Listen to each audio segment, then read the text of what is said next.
All right, we back in the mix. We back. Sports update. We got Adrian Reid in the building, fellas. Good. Good, it's good. Yo, We back. We back. All right, lot to get into. We want to start it off with the Lions. So Lions, big game this Thursday against the Cowboys. It's pretty much for the season right here. Injury report as of right now: St. Brown, Decker, and Glasgow all listed as questionable. Khalif Raymond listed as doubtful, and Terrion Arnold out for the season. So Reid, big game right here. Lions 3-point favorite. How do you see this Thursday night game going against the Cowboys? I excuse me. I honestly don't know how they're favorited in this game. Honestly, I think it's kind of crazy. Sorry, gentlemen, with all the injuries they've got. I guess you do have DJ Reed back, but the Cowboys got good with that. They added Quinn Williams. They got Overshown back. They got a good defensive line now. They just beat the Chiefs, as we saw. That offense is high-powered. I don't know. It's not looking good with if the O-line can't hold up. I don't see them scoring. Or not scoring, but I don't see them. It's going to be worse than the Green Bay game, in my opinion, because that Cowboys offense is way too high-powered for this defense to stop. And I think if Goff and Gibbs and everybody can't click on the same page, I think we're in for a wild ride. And it's they could probably lose by 2 touchdowns if the offense doesn't get back to where it's supposed to be. Yeah, I've talked to you guys about this earlier, especially our boy Reid over here, Raaj. I actually think the Lions are going to find a way to win this game. I know all the cards are stacked against them. It's been up and down season. Last year we talked about the injuries on the defense, but now it's catching up to them on the offense side of the ball because they call out a break. St. Brown gets hurt. I knew it was bad when he went to the locker room. I don't know what's going on with Brock Wright. I know he's been banged up as well. Offensive line's been banged up, but that being said, I think the way for the Lions to beat the Cowboys is run the football. We've seen the tear that Jahmyr Gibbs has been on. Dallas' defense has got a little better since they traded for Quinn Williams and Logan Wilson. But I think if you control the clock a little bit, keep Dallas off the field a little bit, which Kansas City couldn't do, and they don't really have a good run game, and the Lions do. I think the Lions can punch them in the mouth and slow the game down and force a couple turnovers from Dak and company and get a much-needed win for this franchise with the morale seems to be low right now, but I'm going to take him. I'm going to have faith. I think J-Mo has a breakout game. Who on Dallas is going to be able to cover him? Green Bay's defense is better than Dallas, and they had a hard time with it, even with all the injuries. So I just think that J-Mo has a good game. I think Gibbs has another 100-yard game. I think Montgomery makes an impact, too, by punching him in the mouth and kind of wearing Dallas out. And I say the Lions are going to pull this victory out 27-21. Okay, yeah, I like the Lions in this one too, man. Backs against the wall. This is a must-win situation right here. I expect a big game from Gibbs. I can see Gibbs scoring at least 2 touchdowns, maybe 1 rushing, 1 receiving. I know they play well at home. Dallas needs this win as well too, because these are 2 teams that could be fighting for that final wild card spot. So the Lions are serious about making the playoffs right here. Got to win this game because it's a lot of teams in front of you. Seattle, San Fran, Green Bay, Chicago, whoever ends up winning the division, second team could get in. So if they have any aspirations of making the playoffs, this is a must win right here. So I'm going to go ahead and ride with them. I think the Lions win this one. I think a big thing for them that they have to do is they try to use Gibbs too much, I think, against Green Bay, who was stopping the run. They didn't implement Monty enough. I think if you can get Monty into the game, he was driving in that Packers game. He was really moving the line, and he was getting like 4 to 4.2 yards per carry, I'm pretty sure. And he didn't carry it that many times, but you know what to expect with Gibbs. You don't know what to expect when you have Montgomery out there. He can bowl over people or he can break one. Gibbs, you just know that he's going to be that straight line speed. He's agile, but you know that he's going to be fast, so you just have to contain him. Monty can just push that pile. Gibbs doesn't have that power. So if they can get him going, I think they'll be in okay shape. Like Adrian said, this could be a breakout game for Tesla probably with no Raymond and no St. Brown. So look for those guys. But again, it's 2 very high-powered offenses, and I think Dallas's defense is slightly better just on that D line because as we've seen, Hutch can't get any pressure. Davenport, maybe he needs a ramp-up game, but none of those guys can really get in and get pressure. Liam's been getting stopped a lot, so I think it's been 2 games with barely any pressure. And I mean, Jordan Love had a clean sheet last week other than that last play of the game where he had that Hail Mary that they caught to seal the game. They got to start getting pressure. If they can't do that, you're going to not force Dak to make mistakes, and it's really going to catch up to you at the end of the game. So hopefully it doesn't. I mean, I'm being hopefully pessimistic, but I don't know if they can do that. It just kind of scares me with how high powered this Dallas offense can be. Yeah, even the rookie Tyleek Williams, the first rounder out of Ohio State. Let's see him step up. Let's see him have a coming out party. He's been quiet all season, hasn't done much. This will be the perfect time for a coming out party right here. And the Cowboys aren't good on the road. They're 2-4 on the road this season. I know they beat Philly. That's a division rival, which is always a weird game with them in Philly. And they beat Kansas City right now, who can't run the football. So I just think going on the road, they're both on equal rest. I still think the Lions will be fine. They'll find a way to win this game, man. I have all the complete faith. I think Jared Goff has a good game here. He's been up and down. He's been shaky these last couple games, but I don't think Dallas has the rush guys to get to him.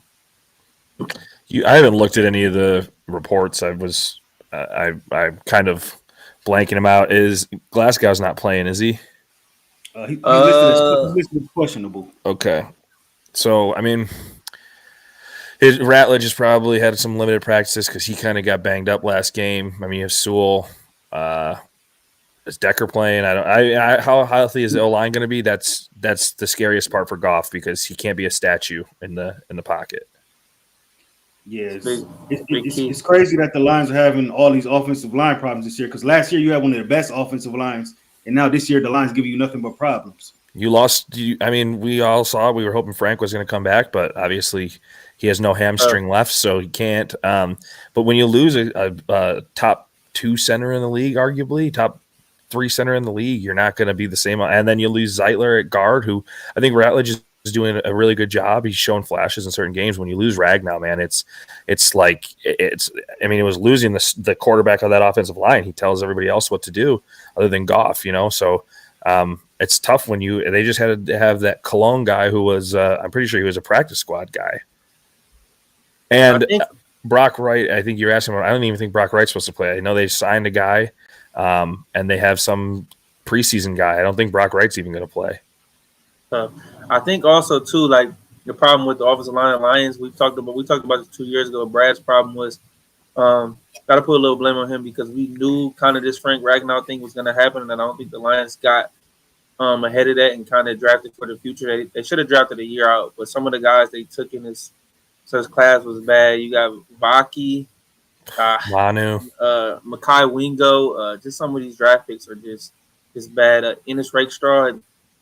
He's been in the casket since they drafted him, so he's missed on a lot of these picks. I'm not going to say he's a terrible GM, but he just kind of didn't get ahead of these things. And then as with the pass rush, so stubborn on the pass rush, and this has been a constant thing. As good as Aiden is, you're paying him $40 million, but he's not Myles Garrett.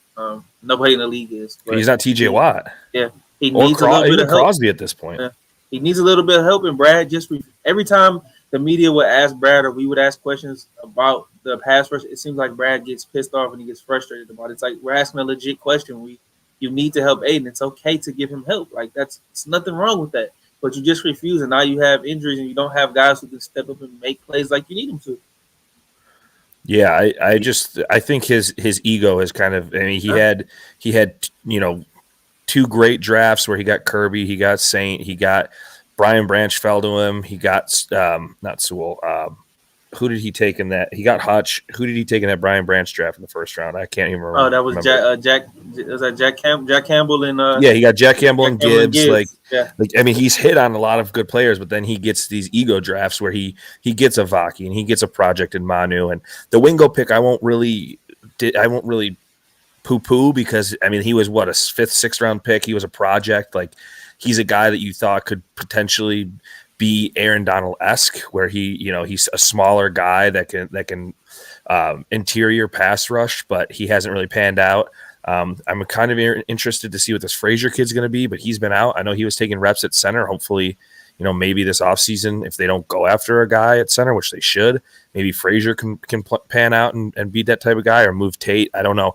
But yeah, I mean, I'm with you, Adrian. I think he has just way too much of ego recently in the past 2 years since he's been getting his back padded with all these draft picks that did hit, and people kind of are looking away from the ones that haven't hit, which have been a lot of misses. So, yeah, I mean, the Rakestraw thing, a lot of like some of those I could kind of get over because you're not going to expect a guy to, become Emmanuel Mosley 2.0 and be out for, that long. But it's just at some point you do have to point the finger and be like, hey, man, like you needed pass rush, these last 2 years and you didn't do it. And you had guys like Mike Green fall, and you potentially could have traded up for James Pierce, who's a monster. You could have gotten a lot of these other guys. I mean, rest in peace, Marshawn Nealon, I really liked, and I think he would have been pretty solid on this team. He was playing good for Dallas. So, like, no one knew what was going to happen with him, but, like, those guys had promise, and I just think Brad decided, I like Tesla. I think he's a solid receiver, but you just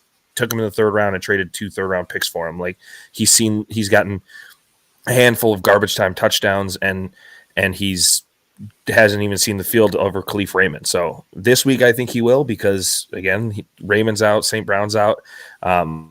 It's going to be interesting to see. I'd like to keep Tom Kennedy out there. Honestly, he was playing really well last week.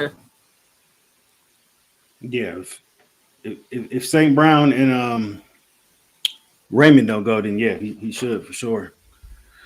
All right, let me see here some of the feedback. Says the boys will cover. The Cowboys secondary can't defend the pass. It'll be a shootout for sure. That's where I'm going. Take the over in this game for sure. Yeah.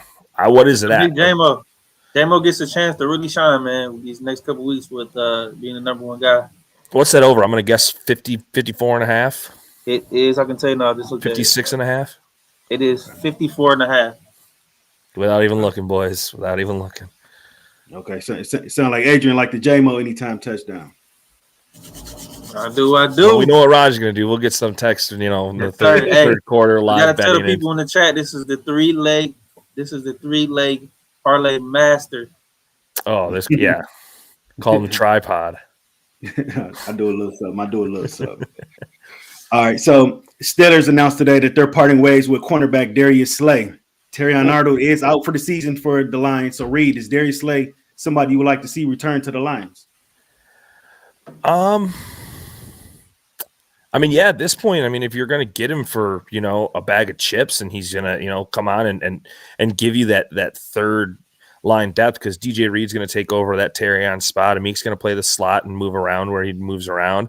I mean, other than that, I mean, I don't want the Legion of Whom to come back, even though they played well when they were here, but I mean, Darius Slay, is he older? Yeah, but I mean, he's definitely still a corner that could be serviceable over guys that are practice squad guys that, weren't even on a team before the season. So, I mean, I'd take him at this point. I'd take almost anything. I wish they would have gotten Asante Samuel Jr., but they didn't. And yeah, Adrian Steelers got him. Adrian Steelers just upgraded at wide receiver, picked up Adam Thielen. Like, I mean, they could do something, but yeah, I'd take him. I mean, at this point, what else do you got to lose? You got to throw everything in the ring that you have and throw everything at the wall and hope something sticks.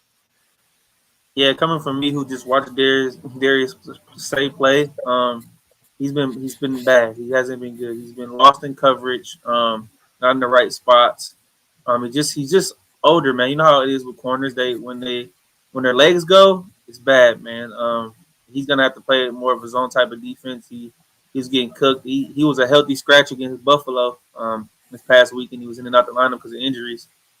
And James Pierre, who was an undrafted free agent for us, is took in his spot finally. I think he plays better with JPJ anyways. And the writing was on the wall there. They signed him to a 1-year, $10 million deal, and I hate to say he's one of the best corners to do it, man. In this last 20 years, but he just lost a step, man. He can come in and pinch for a spot, but expecting to be on the field for 30, 40 plays, they're going to be highly disappointed.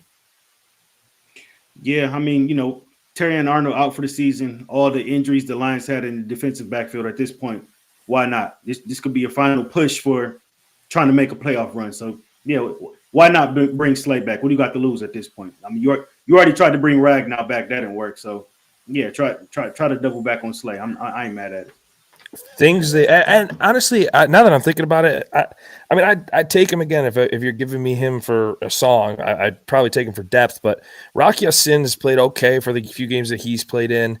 I'm more worried about this Kirby thing, man. I need a safety. Yeah, I know. forgot about I was that. just looking. Justin Simmons. I know he's older, but he's still out there. Like, who are some of the other guys that were on here that they were just saying? Jordan Whitehead is still out there. I mean, he's not great, but what else do you have? You don't really have anything that is really doing well, and you can't trade for anybody. I don't know if Justin Reid is unsigned still, or if he got signed. Oh no, he went to the Saints. They need to find something at safety because Kirby being gone is just it's tough, man. I mean, he's the ball hawk, so it's not like he's covering, but when you got nobody else out there, it's kind of tough when Brian Branch has got to do everything himself. So. And this is what it comes back to. The problem is now we really don't know if Kirby was hurt before the Lions paid him, and now this can come back and look like a huge mistake for the Lions because I think they paid the wrong safety. And there's nothing wrong with Kirby, but now if he has what are they calling it? So he has Dan Campbell or somebody him having to just deal with pain. It sounds like something about the cartilage isn't there anymore. And just need to talk about microfracture surgery. I've never heard of a football player to get heard of Tracy McGrady getting them, Amari Stoudemire, Dixon Kidd, Kenyon Martin, but I've never heard of a football player getting back. So I don't know what the hurdles will come through. But then that's a question that we have to ask: will he ever be the same again? Which is probably unlikely. So what do you do there? Another weakness, another spot you have to fill. I mean, yeah, you would lose him, but then you get a payout. I don't know how much they would have to pay him if he does end up getting released after that contract because of injury or whatnot. But like you said, you don't know how long this injury's been lingering for, and if he's even going to be the same when he comes back if he gets that surgery. They're saying it's not season ending, but I'm not believing that. I'm thinking that it's probably season ending. It really is tough, and this is the thing where it goes back to it's like I would have liked to see Brad try and do a reunion with Melifonwu. He was at the Dolphins, and they were having a yard sale at the end at the trade deadline, and he sat on his hands. I mean, we see it time and time again with every Detroit GM. They just seem to sit on their hands when it comes to trade deadlines, or they sign dead bodies, and it just I don't know what it is in the water here in the Detroit sports, but like none of these GMs can figure out how to make a trade or do anything to. It's almost like they're like, okay, our team has been so good for this amount of time. We don't need any help. We're going to win with our guys. Like that's always been Brad and Dan's thing. But even all these other Detroit teams are saying that. It's like, I would hate to like the Pistons are doing well, but they've dropped a few games they probably shouldn't. I know I'm getting off topic with the Lions, but like I need to see something to trade deadline there. Like the Lions just haven't done anything the last 3 years that have really moved the needle for the trade deadline. So you could have gotten guys that helped you and they haven't. Yeah, I 100% agree. For sure. So, Adrian, your Steelers, they claimed Adam Thielen off waivers, currently 6-6. They play the Ravens this Sunday in Bmore, a big one for first place in the AFC North. So, what chance are you giving your Steelers to win the division, and where you at with your team and Mike Tomlin? All right, let's break it down by each question you asked. Percentage-wise to win the division, I'll give us a 40% chance. I think the Ravens have the advantage on us right now, just from a perspective of we're kind of going this way. I know the Ravens haven't played great, but they've still been able to find a way to win some games. I know they lost to Baltimore. How I'm feeling about the Adam Thielen signing, I'm going to be honest with you, and I'm going to go against the grain for what most people think. I'm not impressed with the signing. Like, how we're already in the old team as it is, and we just keep signing old guys. Adam Thielen said he wanted to go somewhere and win a Super Bowl, possibly. We're not winning a Super Bowl with this roster that we currently have constructed. It's not happening. It's just another case of Aaron Rodgers getting what he wants. I guarantee he probably said something to the front office about wanting a veteran receiver because we all know he likes veteran players only. As you can see, this past Sunday, Roman Wilson and Calvin Austin combined for 3 targets and 0 catches. He's constant. Pat Frymouth doesn't see the field, guys. Paying him $48 million. Jonnu Smith's been on the field. He's been absolutely atrocious. Darnell Washington deserves all the plays he gets. But beast. With that being said, I think this is the first time that Thomas Bender that I've actually contemplated that maybe it may be time for a change. Not necessarily I'm ready to fire him. And if he does leave, and I think it will be one of those things. I think if he does leave, it'll be a trade. Because if Mike Tomlin was to be let go, I think there'd be almost every team in the league would want him as their head coach.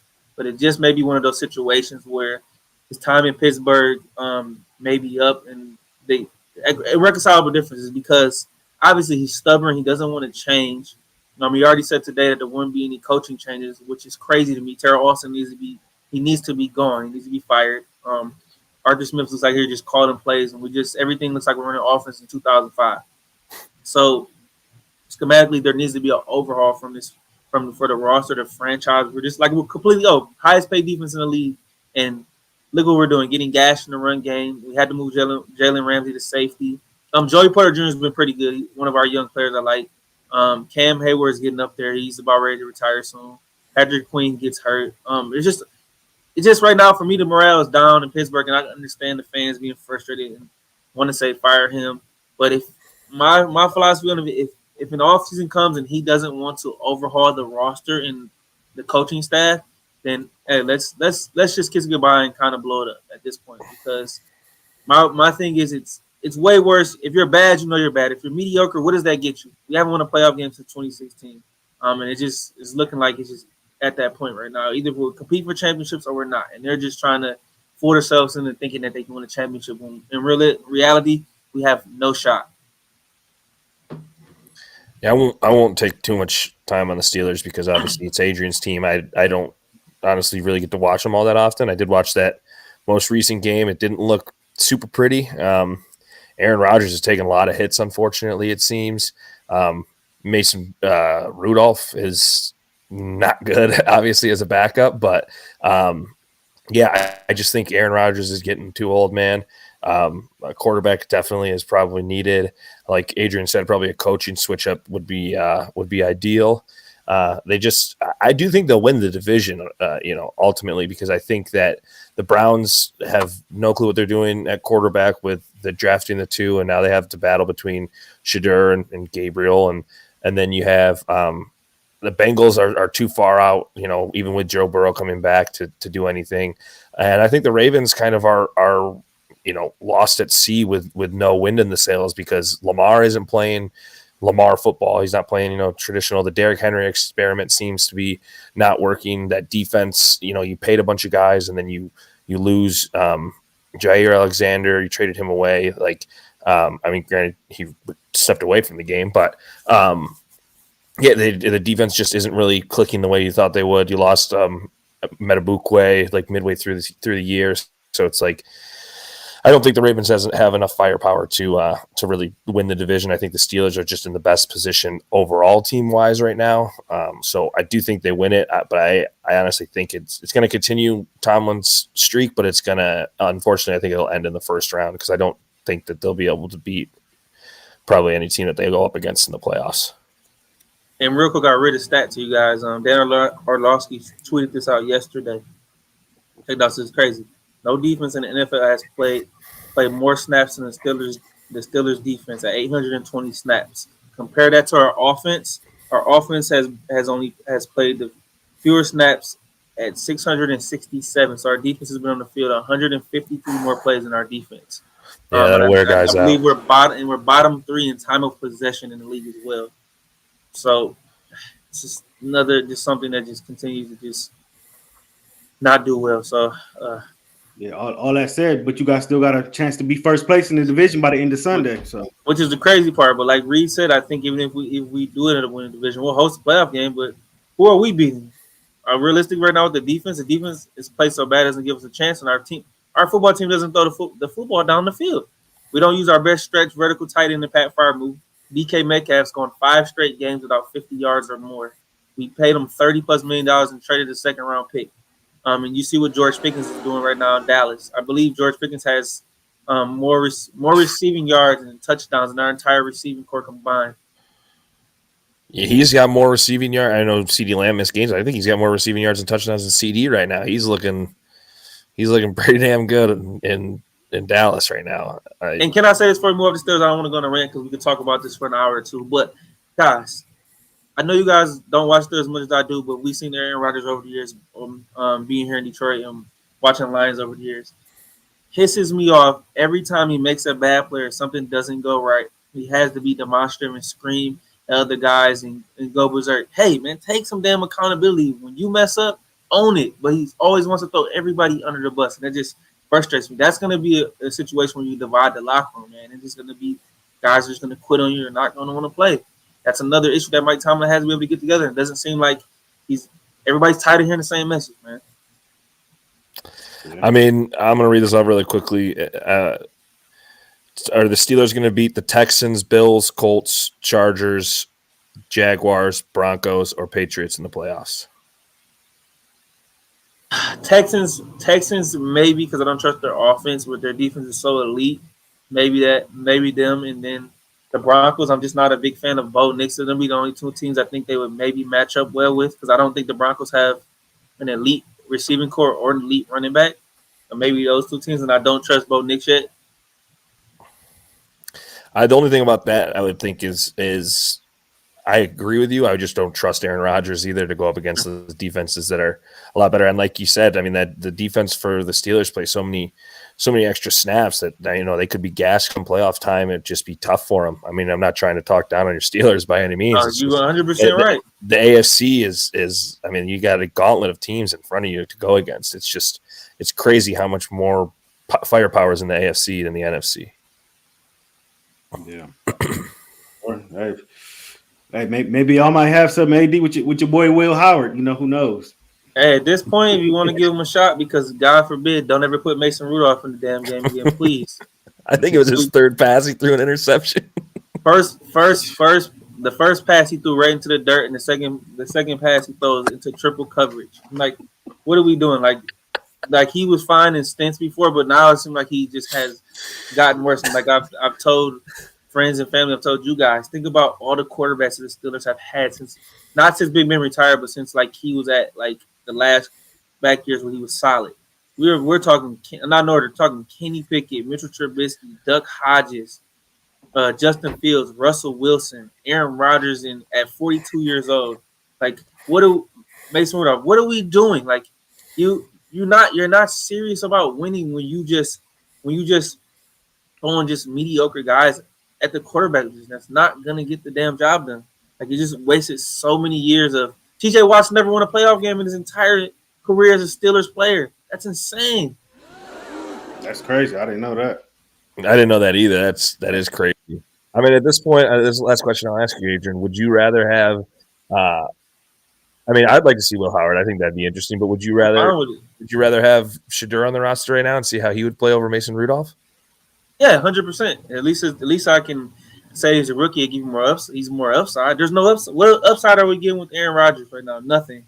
And he's playing with a bad hand as well. Mason Rudolph's been. He left. He went to the Titans. It was terrible. Then he came back. Now he's even worse than the first time he was here. Yeah, Aaron Rodgers got a rhinoplasty the last game too. Man. Yeah. Some of the teams that passed on Shedeur just don't make any sense. The Pittsburghs, the Raiders, the Saints. Yeah, the Saints. It didn't really make a lot of sense. Yeah. All right, so we got the Big Ten championship game this Saturday. Number 1 Ohio State, 12-0. Number 2 Indiana, 12-0. Adrian, Ohio State, 5-point favorite in this one. How you see it going? I mean, I've gave Ohio State the credit. I'll be the first one to tell you guys know I'm a real Michigan fan, and I call it like I see it. They put belt ass on us the other day, so give them credit for winning the rivalry game. But with that being said, I do think they win this game, but I think Indiana does keep it close. I think Ohio State kicks a game-winning field goal to win this game. I think Indiana covers the 5. Yeah, that's so tough. That is such a tough number because I agree with Adrian where it could be a field goal because I could see Ohio State kind of starting like they did against Michigan because they always seem to kind of come out a little bit slow in like the first quarter, allow teams to score and kind of get ahead. So I could see that happening. It really all depends on how well this defense can how fast and well this defense can click. I know they're a really good defense. Probably, I think they said number 1 defense in the country, top 3 for sure. So if the defense can come out hot and stop Mendoza, as everybody knows, he's up there for Heisman candidacy and the first round pick next season. I definitely think if they can stop them, then they'll have a good chance of winning. But yeah, that's a hard line to pick. I would probably go with Ohio State just because I think they have more firepower on offense and defense. Cardell Tate is unbelievable. Jeremiah Smith, everybody knows he's unbelievable. So I mean, I could see Ohio State winning by 14. I could also see them winning by 3, but I take Ohio State. I don't know if I would take the 5.5. I think the key to. Oh, sorry. Go ahead, Rob. My bad. No, I was just gonna say, yeah, I like Ohio State too. I don't know if that's a bad thing. We all pick the same team. That we kind of burn bread when we do that, but no, I like. You're supposed to zag, Raj. You're supposed to zag when we're zigging. Come on, you know that. Yeah, I like Ohio State though. Yeah, Reid's boy Matt Patricia, man, they got the best defense arguably in college football right now. They're doing their thing. They got playmakers all on offense, and honestly, the winner of this game probably is going to win the Heisman at quarterback. Yeah. Whoever ends up winning this game. So I was just gonna say that I think the key is if Indiana is not able to run the ball with any consistency, I think if Mendoza is able to show that he can dice up the Ohio State defense a little bit, I think that seals the deal for him. If Sand has anywhere between a good game, I think he definitely should win it. But I think Pavia is a guy nobody's talking about as well. Jeremiah Love, I wish he had more yards and touchdowns, but this is probably one of the weakest years for the Heisman that I've seen in a long, long time. But back on your point about the points per game, Ohio State is number 1 at 7.8, and Indiana is second at 10.9. So who's gonna give here? Something's got to give for sure. All right, so Adrian, Michigan finishes their season 9-3. So what grade would you give Michigan for their season? Would you call a season a success or a failure? I'll call it neutral just because I said that they were going to be about where they're at.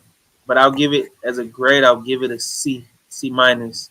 In terms of the ability that I just feel like every time Bryce seemed that he was going to progress, he regressed, and I just don't think they did enough to develop him, A, and then B, to coach him up, and then C, for him to be a little more disciplined. And D, they also didn't use his legs.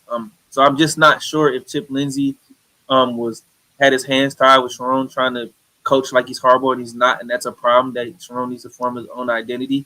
I do like that we were able to get a lot of the younger guys, a lot of experience with young on the offensive line.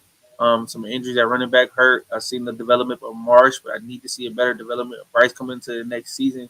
And I'm going to say this because I want Reid to hear this so he can hear me say this. Next year is make or break, guys, for Sharon Moore. There's a clear path for Michigan to kind of close that gap between Ohio State and some of the better teams in the country. You have some of the younger talent, right? But go hit that part. You have the money, you have the resources. Go add a couple receivers, add 2 offensive linemen, defensive linemen, add maybe a secondary guy, and go for it. Surround infrastructure and let them coach him up and let them do the thing. Mind you, the schedule's a lot tougher as well next year as well. So this is where I'm really going to be able to tell what Sharon does. But also he coaches so freaking scared all the time.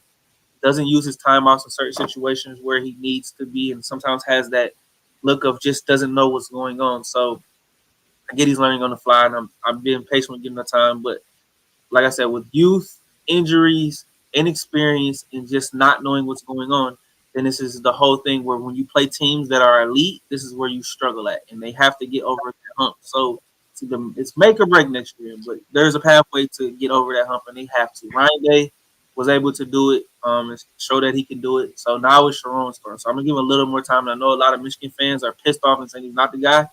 If I want him to be the guy, and if he's not, then get him out of here. But I'm gonna give him one more season.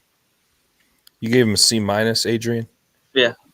Yeah, I'd probably be right there with. I mean, I'm teetering like the line of like D plus C minus, just because I think the schedule. I mean, and I think all of the Big Ten is oversaturated, so the schedules are all BS. So I think the schedule really favored Michigan in that with that 9-3 record or whatever it is they got. Yeah. I think that helped a little bit. I mean, you play Ohio State every year, so you know that that's a tough game on the schedule. But I mean, your games against Oklahoma, that's a tough one. USC was kind of up in the air, but I don't think anybody expected to win that one because USC is a decent team. But like your Michigan States aren't any good. They didn't play Penn State. They didn't play Indiana. They didn't play Oregon. Neither did Ohio State, obviously. But I think just that the strength of schedule really helped them with that 9-3. So that's why I'm teetering on the line. I mean, the C- is more because they are 9-3, and they did win games that they were supposed to. So that's good on them.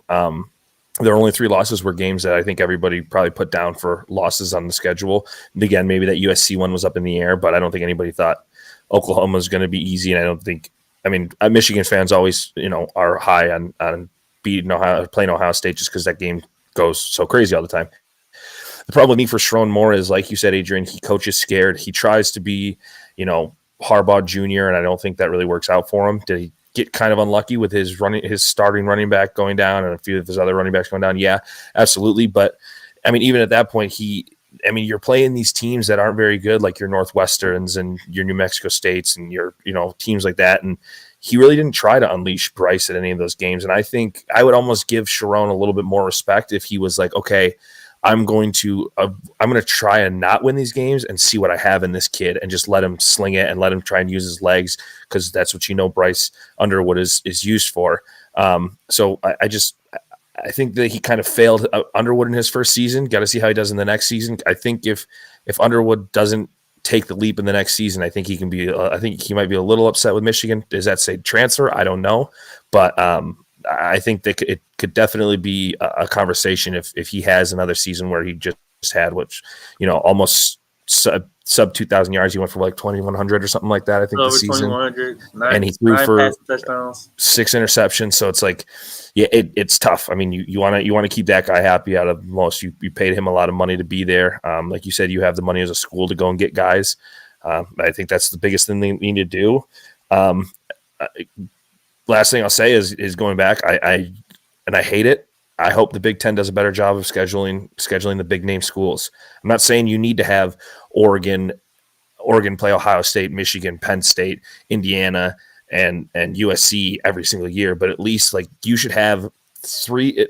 If there's 5 top teams, 6 top teams in the Big Ten, they should at least 3 of those teams should at least be on the schedule for every one of those other teams. So Ohio State should play one of Oregon, USC, Indiana, Penn State,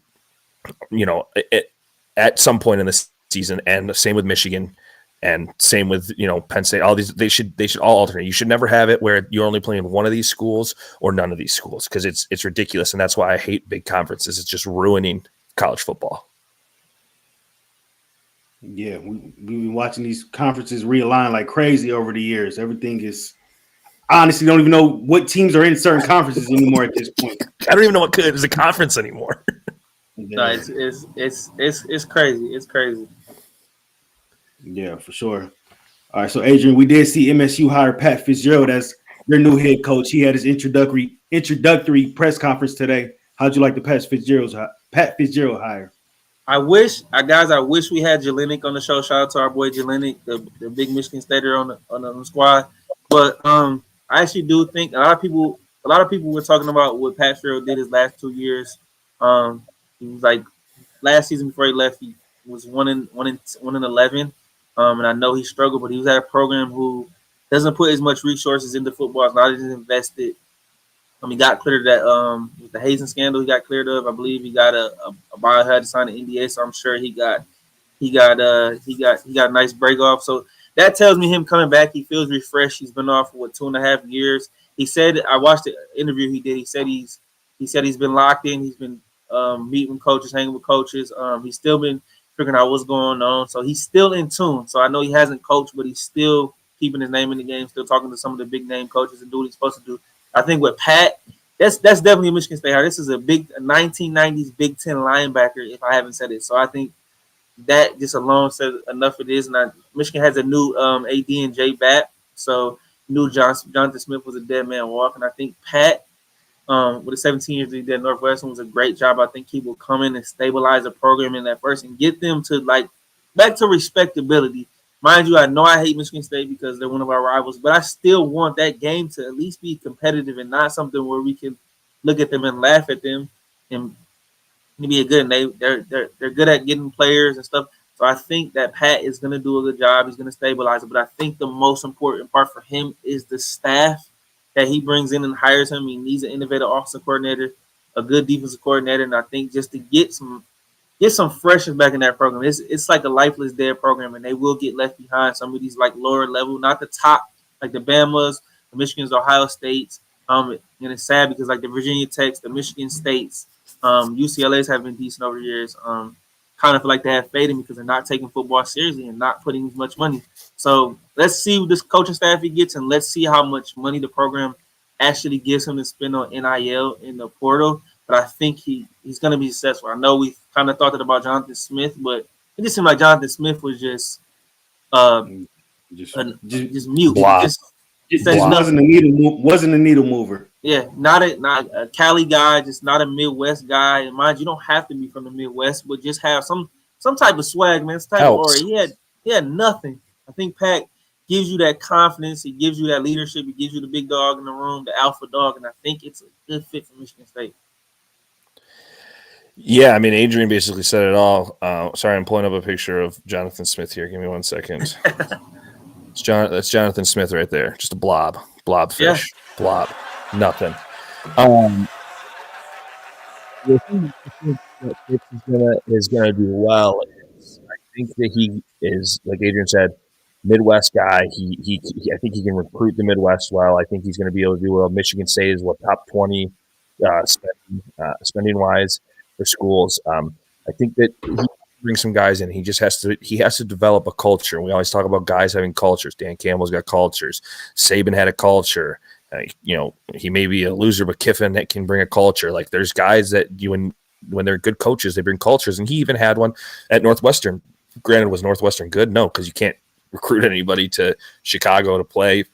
Excuse me, you can't recruit anybody there because it's just not. You're fighting in the Big Ten against teams like Ohio States and Michigans and Michigan States. So it's just tough. You look at Signetti in Indiana. I mean, Indiana's not. They haven't been known to be a powerhouse school in the last 20, 30 plus years, and he's turned that program around. So I think if Fitzgerald can get some recruiting and can get some guys behind him, I think that a good coaching staff, like Adrian said, I think they can make some noise, and I think we could probably see some good Michigan State battles again, some good Ohio or Michigan State Penn State battles again, because that's the real rivalry in the Big Ten when it comes to like the second. I think the second best is Michigan State Penn State, but he's got to recruit. You got to figure out what you're doing. Are you gonna try and keep Marsh around? I know he hit the portal, but maybe you could convince him to stay. That would be huge. I know they lost one of their running backs to the portal as of right now. It all depends on Child's probably going to go to the draft if I had to guess. So I don't think he's going to be there anymore since Jonathan Smith is gone. I don't know what his portal is. Portal. I mean, maybe he goes to the portal. So that's fine. But you have that kid whose name I couldn't Markowitsky or whatever. I can never pronounce his name correctly. The kid who started the second half of the season. So you either try and recruit and go and get some, one of the top 10 transfer portal quarterbacks that hopefully can turn it around and get some O-line, and the coaching staff is probably going to be your biggest thing in your culture. So I think it was a great hire, honestly. I think for a school like Michigan State, I don't think there's a guy that you wanted more than him. He can't bring off like a D'Antonio vibe to him. You know what I mean? Like he has that, he could bring that Michigan State type of culture back. So I think it was a great hiring for them, honestly. I don't think there's any other guy that you could have brought in willingly to coach this team that would do any better. Obviously, you can say you're bigger name coaches, but you're not getting those guys. Agreed. I love the Pat Fitzgerald hire for State. He's going to have them trending up for sure. All right, let's see. Ack left a comment here. He said, fellas, did I miss the part where you all discussed why the Steelers are so bad? Oh yeah, Ack, you must have missed my whole rant, man. Oh gosh. Yeah, we had a nice little segment about the Steelers. You might have to rewind it back a little bit to catch it, or just watch the stream after it goes off. Is Ack the Steelers or 49ers fan? I don't remember. Niners. Yeah. All three of Ack and I forgot who is Jaleel. He's the Eagles fan, right? Eagles fan, yeah. All of our teams are looking like hot dog water right now. Yeah, for sure. All right, so yeah, let's switch it over to some NBA. So Adrian, Pistons right now 17-4, first place in the Eastern Conference. They got the second best record in the NBA behind OKC. OKC's 21 right now. So what do you like about this Pistons team right now? How are they getting it done, and what is this team ceiling? Really, Cade continues to take his step and show why he's all NBA. I believe Cade right now is the second best guard in the league behind SGA. In my opinion, honestly, right now. So I had to vote today. I think he's right on that first team all NBA, and really the emergence of Jalen Duren. He just turned 22 years old. He is turning to a monster in the paint. More aggressive. He's already a big guy physicality, but the light has just really went on, and he's been an unstoppable force, man. I think he adds that intimidating force for the team. Ivy's back too, so that helps. You've got some good play. Tobias has played. He's been on and off. But I like our team, but we're missing a piece, man. We're gonna trading's gonna have to go on that deadline, man. And my dream guy is Larry Marketing from the Utah Jazz. Honestly, right now, I thought I didn't want to give up Ron Holland, but honestly, I think I would give up Ron Holland in a couple picks at least for marketing right now. The window's there. That is my biggest thing right now. Like Reid talked about earlier, the GMs don't want to make moves, but the window is there. It's an accelerated process, like we talk about. The Eastern Conference is wide open. It's not good, guys. Who are we afraid of in the Eastern Conference? The Knicks? No. The Jalen Brunson and Cat. Orlando's just been inconsistent. They've been banged up. Atlanta has Jalen Johnson, Trae Young's out right now. Boston, no, not buying it. Indiana is just they was dead on arrival with Halliburton being out. So the Miami Heat are going to be solid like they always are, but it is there for the Cavs. Yeah, I'm not trusting the Cavs in the playoffs until they show me. So it is there for the taking. No reason why the Pistons can't at least, at minimum this season, make the Eastern Conference Finals, guys. Just give K Little help. Don't put all this pressure on him. And I get it. It's cool because we're showing how great he can be. But I do like Duncan Robinson. He's played better because I kind of was disappointed with his performance early in the season. But he's kind of come on and playing a lot better for his team. Even Dennis Jackson, he came in a couple games and played fantastic. And if he can be a high-level role player for this team, that's even better. But we got to add another needle mover for this team in order for them to get to where we want them to be. Yeah, I mean, Adrian hit the nail on the head. There's not really much more to add to that. I think a trade should be in the works, and this is where it's going to come down to that whole Detroit GM thing, where it's like, I know you got your guys, and your guys are winning, and they're first in the East, but it can't always be sustainable. You can't expect. I mean, you won how many games because Paul Reed and Javonte Green played really well. Dennis Jenkins played really well. I mean, Sasser's been out and Jenkins has filled in. So I almost think you could maybe try and put people have seen Sasser play. I know the injury kind of brings the trade down, but the one guy I want to see step up a little bit more is my guy Asar. He's played great defensively, but he can't score. He for some reason can't get his mid-range shot down. But if he got that down, this team would be even better. And like Adrian said, I mean, Duren's been great. He's had a few slow games, but that's bound to happen. You don't expect him to be averaging, 30 points a game or whatever, but he has the capability to put one of those games up, and 30 points, 15 rebounds can be, every 3 games for him, and like Adrian said, I mean, the Knicks maybe are your biggest competition. I think he'd be able to destroy Cat and as the center, and nobody's guarding Cade. If Ivy can get it together, he's a guy that I think potentially if he picks it up, I think he'd be a good person to throw in for a trade. For Markkanen, I mean, you don't want to trade Ron. I mean, he's athletic, he's fast, he can play some defense, but if you look at it, he's got a lot of developing to do, and I know he's young, but if you can get a guy like Markkanen's only 28, like that's solid. I think he's 28, potentially turning 29. But if you can trade like Ivy, Holland, and Tobias, and 3-4 first-round picks, I wouldn't mind that, because I don't think first-round picks are worth anything, especially if you're going to be making the Eastern Conference Finals. Just turned 28 in May, so just turned 28 in May. I mean, that's still a young guy in the NBA. He's averaging almost 30 points a game, 29 and a half, 28, 6'2", 46% from the field, 36% from three. It's I believe this is his best year from the 3-point line as well, too. pretty solid. I mean, he's been solid from three. So yeah, I mean, this Pistons team is firing. Everybody's loving them, but don't get caught up in this is our guys. If you see something that's going to make your team better, and I'm sorry, if you get rid of Ivy and get rid of Tobias and add a guy like Laurie, your team's automatically getting better. That's adding a perimeter shooter that can, and mid-range shooter that plays the four next to Duren with Cade. That's three. That's a big three if I've ever heard of one. And I don't know if there's a team in the East that's stopping that. And then, you go up against OKC, who is a phenomenal team. Don't get me wrong, but that can definitely do some damage to a team like OKC if you have those three fully healthy on your team and you get guys that can come off the bench. You have Beef Stew still on your team, that can block and play defense. The team could be really good. It just all depends on, do you want to make the trade, or are you going to try and live by the sword, die by the sword, live by our guys, die by our guys? So it's interesting. It'll be interesting to see. I just don't, until I know that Trajan's going to do something spectacular. I if they keep winning like they are, I just don't know if I can see a trade happening, unfortunately. And that's the pickle we put ourselves in, because they think just because they're winning, that solves everything. I mean, which is good, they're winning, but get ahead of the curve while you're at it, because think about what happens in a 7-game series. We're playing a better defensive team. They're going to lock in on Cade and frustrate him. And if, like you said, Asar hasn't been able to consistently shoot the mid-range jumper. Tobias has been one of the hottest, coldest players on our team. You know what we're going to get from Duncan Robinson. Ivy, I just don't know if he's there yet physically yet, so I'm going to give him a little more time. But we need to know that answer before the trade deadline is here. So it's just all these factors that's playing in my head. I'm kind of thinking ahead, and I'm not trying to be a hater or not trying to downplay our team, but it is the regular season, so some of these teams aren't playing as hard unless you're OKC Thunder, who tend to be on a roll.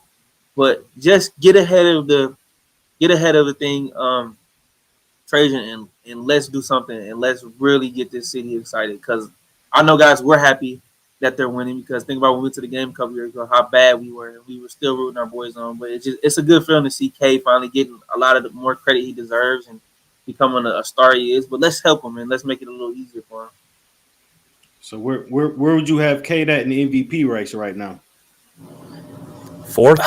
Probably in the top 5 at least, for sure. I have him in 5 the or top 4. 5. Shea, Yeah, Luka, Jokic, Giannis, Jokic, Cade. Yep. Yeah, Not in that order, but those are probably the 5. I think SGA wins it again, because you know how the NBA likes having back-to-back guys. I don't think he wins it 3 times in a row, because people don't like voting 3 times in a row. Giannis is playing incredible too. Giannis is averaging like 30 and like 10 with assists. He's got 30, 11, and like 9 or something like that. Jokic almost had a triple. I believe he almost had a triple-double last night in the first quarter. So, yeah, Sanity. Crazy, man. Before we get off a different topic, I had a parlay. I don't know if I sent it to you guys. I had a parlay yesterday. I think it was 5 or 6 guys to score 25 points, and I had a bonus on it. It was 10 to win 400. My guy Cade sold me. He only had 18. Yeah, that's okay. That's okay. He deserved. He usually plays well, so he usually give you 20 every night. But they didn't need it from him last night. Yeah, definitely. Yeah, always that one pick. Always. Yep, always. So you guys think it's OKC's title to lose at this point, or you guys like the field? Yeah, unfortunately it is. They seem like a machine right now. Every time I watch their games, it just seems like teams can't beat them, and I don't understand. They just keep their foot on the gas, and I can respect that, because they play all their guys every night. They play hard. I know they're a younger team, so it's good to see. Kind of reminds me of our younger days, guys, when we were kids and teams actually played every night. And guys played hard and not did load management. So it's good. That part of the team I like. That's why I like the Pistons. They're the same way. They play in that sense too of it's not load management. I mean, Cade's playing almost every night, other than them when that idiot Cam Whitmore almost took him out in the air, a month ago or whatever it was. But OKC is just, I mean, they're doing this without Jalen Williams and J Dub. Yeah, he just came back, but they're doing it without him. I was watching that game whenever they played the Timberwolves last week, and I would look at the game, and it would be like the Timberwolves were within 2, and then I'd look back and they'd be down 17, and then they'd be within 2, and then they'd be down 7. It's like once you catch up to them, you have to take your guys out, and then OKC still just got their foot on your throat, ready to stomp, and it's it's crazy. I mean, I just don't know. I don't know a team that has the firepower to do it, especially in the West. I mean, the Nuggets potentially could give them a battle, but I don't think the Cam Johnson trade was all that impressive. I mean, look at Michael Porter. He's. I mean, what do the Nets have? But I mean, he's balling out, and Cam Johnson's not really doing great. I don't think the Lakers are. I think LeBron's he looked lazy the other day. I know he's coming back from injury, but he looked lazy. I think Denver is my biggest threat to OKC. But if you look at it too, I mean, when you say is it their championship to lose? I mean, coming out of the East, other than the Pistons, like who's a team that you're given a shot to beat OKC other than the Pistons? And that's not just me being a Pistons fan. That's just me being realistic. There's not really teams that are in the East that I think give them as much of a chance as the Pistons would. And I still think the Pistons are going to have a hard time if they don't get another star like Markkanen or someone else out there. For sure. All right, cool. Well, yeah, my last thing here. So December 19th in Miami, we got Jake Paul versus Anthony Joshua. Jake Paul plus 700. Anthony Joshua big favorite in this one, minus 1,300. So Adrian, how do you see this Anthony Joshua Jake Paul fight going? If Anthony Joshua doesn't knock Jake Paul out, then I'm done with this celebrity nonsense. It's clear as day. This is the straw that broke the camel's back. Is this fight? Yeah. If this happens, then what is the point? Trying to save face and being a bunch of greedy asses and wanting to make all this money from celebrities. Come on now.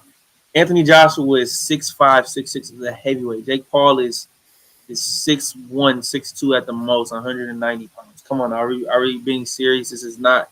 You can't be serious with me right now. But it's hard to make money. But I think Anthony Joshua wins and should win.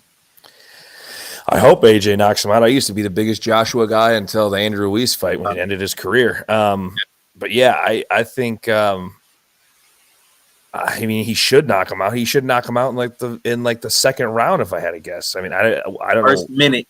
They're not using traditional gloves, though, are they? Are they using heavier ones? I didn't really look at the rules. I bet you there's probably like a no knockout clause in that nobody's. Should be.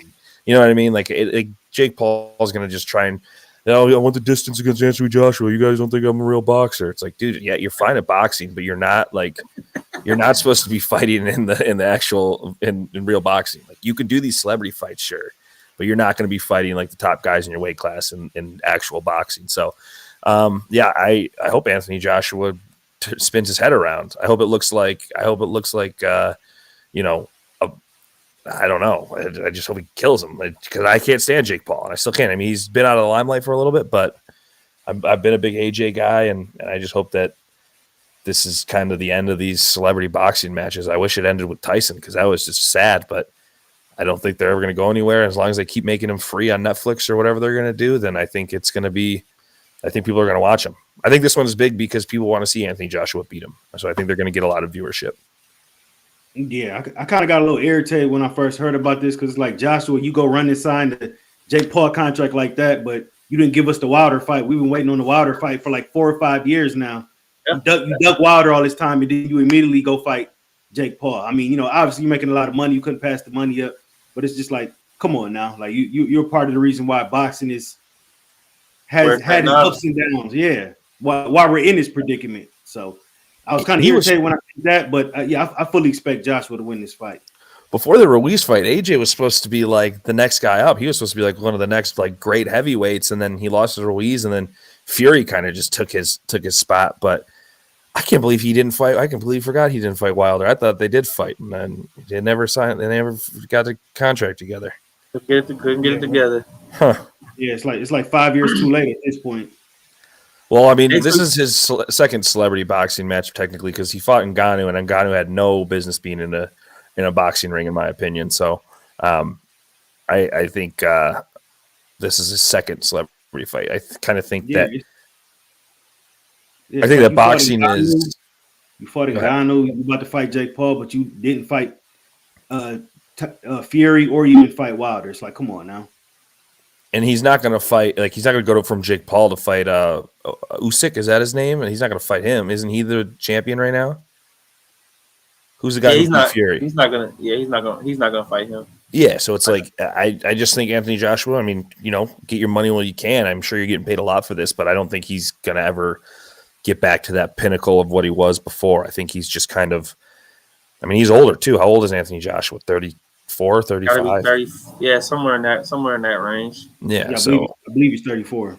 yeah. You also got the next biggest fight in boxing coming up is going to be Tio Lopez and Shakur Stevenson. They fight in January, so I actually think that's going to be a really good fight. And Devin Haney won his fight a couple weeks ago. Bounced back and knocked blank his name Brian Norman. So they were going at it. So I just think I mean the Fury Usyk thing was cool, but I think the state of heavyweight boxing is in a real bad spot. I think it's all Bud. It's all, I mean, even though Canelo just lost, I still think Canelo is a name that people want to fight. Like, who did you just say, Adrian? Who did you just say? It was another bigger name that's in the. Shakur Stevenson. Yeah, him, and then nobody wants to fight Gervonta Davis anymore, huh? He's kind of fallen off. He's got stuff out of the ring that he's got to get addressed. I saw it. Was it him on camera where he got kicked off of the podcast, Cameron's podcast, for talking to? Sure. That was Broner. Who was it? That was Adrian Broner. Oh, Broner, that's who it was. Yeah, never mind.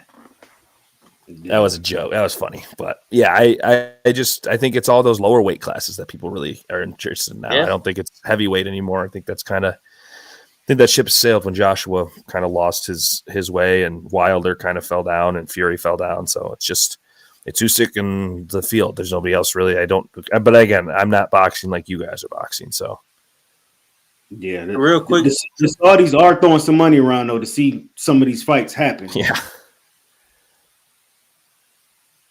Real quick, guys, before we get out of here, we can do it next week. We save it for next week, but we do need to get to some college basketball too because it's kind of ramping up right now. Michigan's playing well. State's playing well. North Carolina plays Kentucky tonight in the SEC Challenge, so I'm gonna be as soon as we get off here, I'm gonna be getting ready to lock into that game. And then Michigan State plays Duke at home at the Breslin on Saturday at noon. So that's gonna be a really good game. Crazy game. If they win that, I mean. State's got what are they right now? 10? There's 7. Michigan's 3. Carolina's 16. So it's Michigan's 3. Yeah, Michigan's 3. Wow. Yeah. College basketball revving up. We'll do the full breakdown next week for sure. We got to touch on college basketball. Some wings. We got the winter meetings coming up in baseball as well. Some school talk. So yeah, we got a lot more we're going to touch on. So. But all in all, good show, fellas. Anything else you guys want to add before we get up out of here?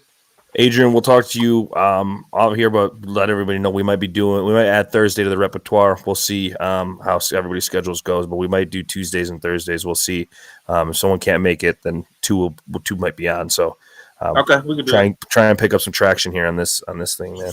We gotta get the people back. It feels good, man. It feels good. Absolutely, for sure.